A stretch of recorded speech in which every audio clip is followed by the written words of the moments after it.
How's it going? My name is Dorian Dardar, and today I'm out here on Fourchon Beach with the Lafourche Parish Public Information Officer, Mr. Brennan Matherne, and I'm gonna turn this mic over to him and let him do his thing. There you go. Well, Dorian, we'll start off right now talking about where we are. We're on Fourchon Beach. We're actually on the east side of the access road. Fourchon Beach, if you're not familiar with it, is not like a regular beachfront community. It's mostly a place where our locals come to just enjoy the surf and the sun.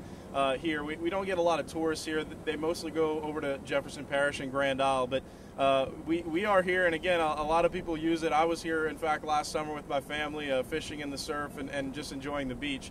Where we're at here, though, is much further down the beach. We're about 3 or 4 miles from the access point, and because vehicles are not allowed on the beach, obviously not a lot of people come this far down because you'd have to walk.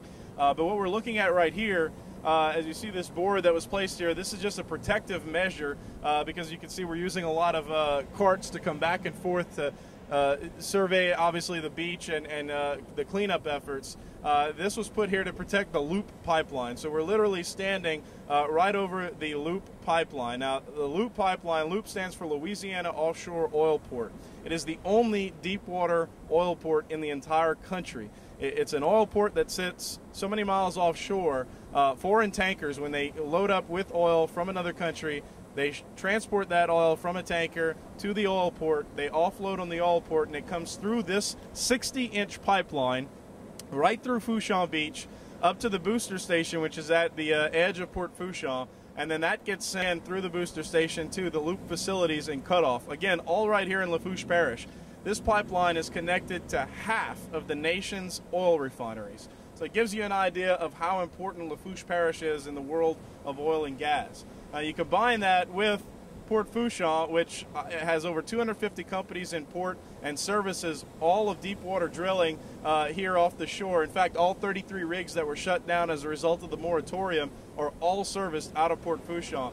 Deep water oil drilling is really the bread and butter of the service industry here in port. You combine the port with the loop pipeline, and essentially Lafourche Parish is responsible for providing almost 18% of the nation's entire oil supply that the entire country uses on a daily basis. So essentially, Lafourche Parish is responsible for about 1/5 of the nation's oil. We're talking about one parish in one state. People love the fishing. They love the food. That's the biggest thing. That's what people know us. That's why they love us. But people don't know how this moratorium is going to affect us and the rest of the nation. So just give us a little bit about how important it is that this needs to stay. So when you're talking about shutting down 33 deep water rigs, you're talking about losing companies having to cut 30 to 50% on average of their workforce. Some as high as 75%. Some actually are going to have to completely shut down their business due to these oil rigs possibly moving away with the 6-month moratorium. What that's going to do is affect everything. And even if your job isn't in oil and gas, you're going to feel this moratorium in one way or another.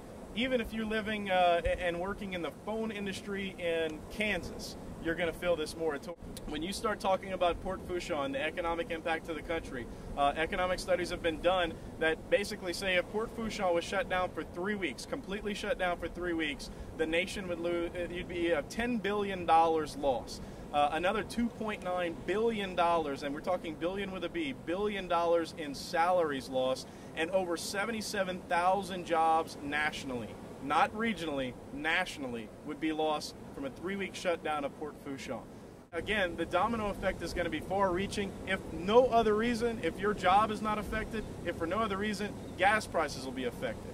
So when gas prices start to rise, $5 or more per gallon, then the whole country's affected because everybody's job will be affected by that. The environmental danger of shutting down our national production to import oil from other places. Can you elaborate a little more on that? Well, first and foremost, I mean, the places we get oil from, as we all know, are not the friendliest of countries toward the United States. So that's the first problem. this is about national security first and foremost. If we can produce all the oil that America uses here, then we don't have to rely on other countries. First of all, we don't have to listen to their prices. We have our own, set our own prices here. We're sort of at their mercy about this foreign oil coming in. And the U.S. produces so little of its own supply that we are reliant. Well, now we're going to be even more reliant on this foreign oil.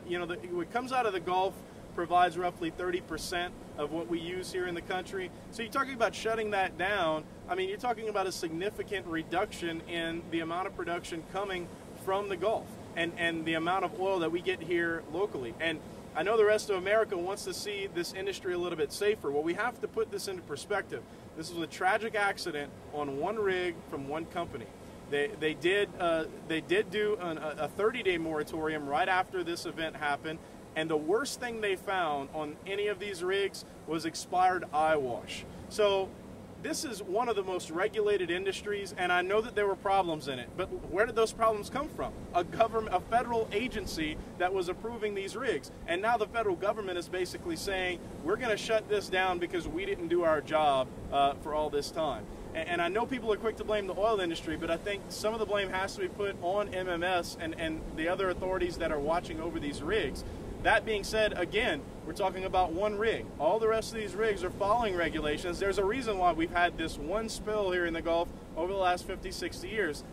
This is a large accident, and there's no question. We don't like seeing oil wash up on our shore, but we also don't want to shut down an entire industry that employs probably a majority of people in our parish. But our concern now is by shutting down these rigs, we now become more reliant on foreign oil, and that means more tankers coming in from foreign countries, offloading their oil in the offshore oil port, and that means more oil flowing through here.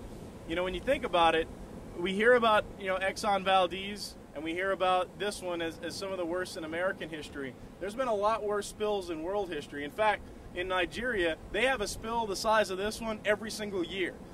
They have less regulations and they're not as worried about it, but just to put things in perspective, 9 out of the top 12 oil spills in world history have been because of tankers and pipelines, not because of drilling rigs. So that's the thing to think about here. We're going to be now maybe possibly overusing this pipeline. We talk about, again, the president is pushing the fact that we need to be safer. Well, we felt like the moratorium was a knee-jerk reaction to something needing to be done, and we felt like he wasn't informed enough about the economic impact of those decisions. I think with the lawsuit that's going through and now the judge ruling that the moratorium is now effectively over, I think he's starting, he and Secretary Salazar are finally starting to get how important this is to this economy and this issue. They gave $100 million, BP set aside $100 million in a fund to deal with this. And who can blame them? I mean, $100 million isn't going to even begin to scratch the surface of what this economic impact this moratorium is going to have. Just to give you an example, the studies that were done recently say that with the offshore services industry that's going to be affected, and by the way, that $100 million only for rig workers, not for service industry people, which is a bigger majority of the business that's going to be lost. You're talking about $330 million a month in lost dollars. So $100 million not even going to scratch the surface of the economic impact we're going to feel here. Awesome. Well, once again, we're out here with Mr. Brennan Matherne, the Lafourche Parish Public Information Officer. Thank you for your time, for helping us do what we got to do, and for being a good spokesman for our home and our community. Thank you. And personally, I just want to say that I've spent a lot of time in the film and television industry here. Brings in a lot of people from Louisiana in one place. And the most interesting thing to me is that when I tell these people where I'm from, they have no clue about the importance of Lafourche Parish and South Lafourche. They think we're just a bunch of Cajuns out here just doing our thing, living in the marsh, What happens here affects everyone in America. You know what I mean? This is billions of dollars at stake. Say, Lafourche Parish, we're feeding and we're fueling the nation. This is our home. This is our people. This affects us the most. You know what I mean? This is our recreation, our livelihood. We're the people who keep it going, and we're the people who are going to clean it up. And that's the fact. You know what I mean? So, I mean, we're here, we're going to do our thing. We're going to take care of America, and we're going to, show the world what's up,